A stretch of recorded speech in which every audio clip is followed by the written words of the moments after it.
on voit bien hein, des belles maisons d'édition indépendantes, l'association, ça et là, des plus petites mais tout aussi énergiques comme Roukmout, on fait des appels à l'aide. Un appel à l'aide, c'est une bouée, mais c'est pas un bateau, quoi. Donc, moi, j'ai choisi le bateau en espérant il va arriver à bon port. Oui, je m'appelle Olivier Petit, je suis éditeur depuis plus de 20 ans. Et la particularité de ma maison d'édition, que j'ai appelée Petit à Petit, est de réaliser du docu-BD, c'est-à-dire de permettre l'accessibilité au savoir, à la connaissance, quel que soit le public, quel que soit son niveau social, quel que soit son passif scolaire, d'avoir accès comme ça à des tas de sujets de manière hyper ludique, hyper agréable, en utilisant la bande dessinée d'une part et un complément d'information via un documentaire ou des interviews, etc. d'autre part. Ça, c'est ce qui a fait vraiment l'ADN de la maison d'édition Petit à Petit. Je l'ai créé en 1997, au début sous forme associative, car je n'avais aucune expérience. Et mon premier album, c'était les chansons de Boris Vian en bande dessinée, et c'était déjà un docu-BD. Ma maison d'édition s'est spécialisée dans certaines collections de docu-BD, telles que les villes en bande dessinée. On a fait évidemment l'histoire de Rouen en BD, puisque Rouen est ma ville d'origine, mais on a aussi fait Nantes, et je suis donc venu m'installer à Nantes pour développer les docu-BD de ville sur tout le Grand Ouest. Il y a aussi le rock en BD, il y a aussi le sport, il y a aussi l'histoire, l'histoire de l'art, la guerre d'Algérie, l'histoire des Arméniens. Tout ce concept de docu-BD, une bande dessinée, plus un documentaire complémentaire, s'est développé sur des tas de collections qui permettent comme ça, comme je le disais au début, une accessibilité facile au savoir. En parallèle de ça, bien sûr, on a rencontré des auteurs, puisqu'à chaque fois, dans chaque docu-BD, on fait travailler une dizaine, une quinzaine de dessinateurs. On a rencontré des dessinateurs qui nous ont dit, mais moi j'ai une histoire, j'aimerais bien la dessiner chez vous, l'éditer chez vous, si vous êtes d'accord. Et on a édité quelques séries, comme les autres éditeurs, mais avec notre patte à nous, notre énergie. Et c'est pour ça qu'on a réussi à faire des séries qui ont rencontré un succès agréable, telles que des séries comme Catamount, un très beau western, la série RIP, qui est une référence maintenant nationale, voire internationale, puisqu'elle a été traduite dans de nombreux pays. Vous n'êtes pas sans savoir qu'il y a une crise économique grave en France, quel que soit le secteur d'activité. Mais il y a des secteurs qui sont beaucoup plus touchés que les autres, dont le secteur de l'édition. Qu'est-ce qui se passe? Il se passe que le pouvoir d'achat ayant baissé, les gens achètent beaucoup moins de livres. Et quand ils en achètent, ils se tournent souvent sur le livre de poche ou sur la seconde main. Ce qui est très bien parce qu'ils continuent à acheter des livres. Le seul problème, c'est que le libraire vend moins de livres et donc génère beaucoup moins de chiffre d'affaires pour l'éditeur. L'éditeur, générant moins de chiffre d'affaires malgré les investissements qu'il a faits, se retrouve dans une situation de déséquilibre. Qui plus est, vous n'êtes pas sans savoir que tout a augmenté. Donc les coûts de fabrication ont augmenté, le papier, le carton, l'essence pour le transport et des tas de petites charges comme ça que l'on subit tous, que l'on soit éditeur ou charcutier. L'électricité, l'eau, etc., le gaz, etc. Ceci engendre forcément un déséquilibre parce qu'on on ne réduit pas la qualité de nos ouvrages, on ne réduit pas les droits d'auteur, on ne réduit pas les coûts que l'on doit faire pour faire un beau livre. Et donc forcément, à un moment donné, comme n'importe quel commerce, il y a eu des investissements qui n'ont pas généré autant de ventes pour qu'il y ait un équilibre.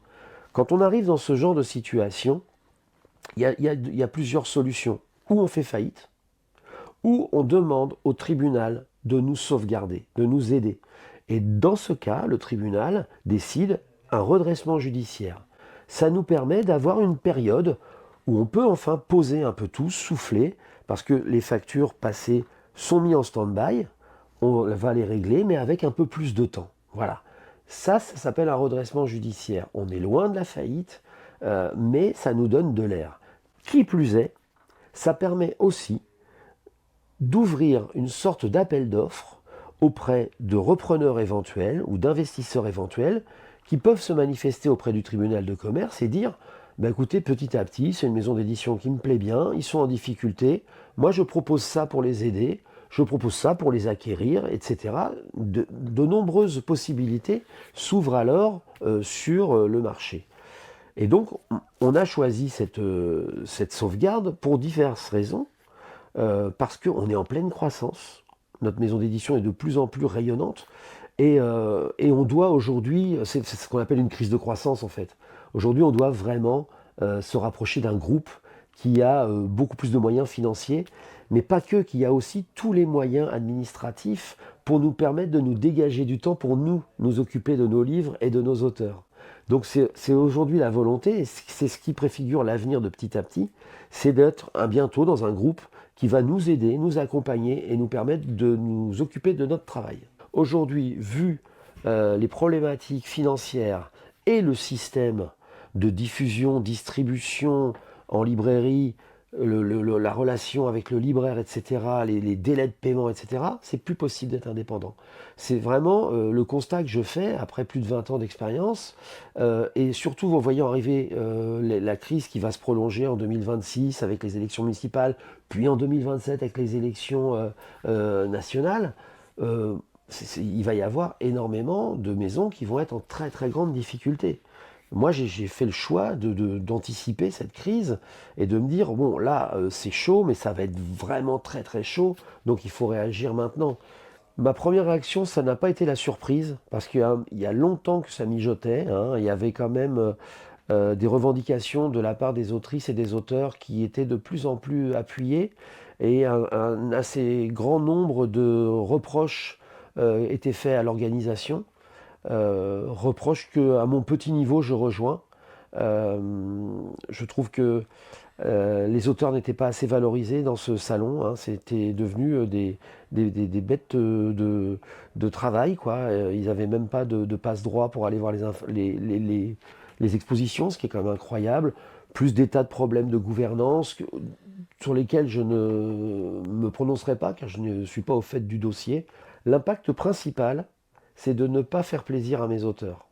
Quand on allait à Angoulême, il faut savoir que ça nous coûtait énormément d'argent. Le prix des stands était exorbitant.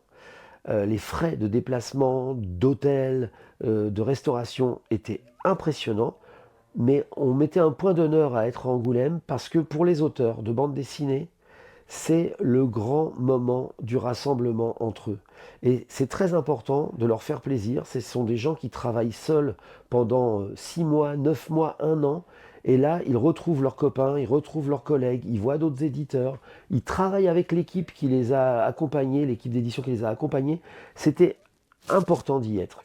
L'avenir s'annonce bien, puisque tout est organisé, tout est prévu pour qu'un repreneur nous permette de poursuivre l'activité de la maison d'édition avec sa ligne éditoriale, avec une partie de son équipe, avec ses auteurs, que l'ensemble des droits d'auteur soient réglés, et qu'on parte sur de bonnes bases afin de poursuivre notre aventure éditoriale qui se démarque dans le paysage de la bande dessinée actuelle.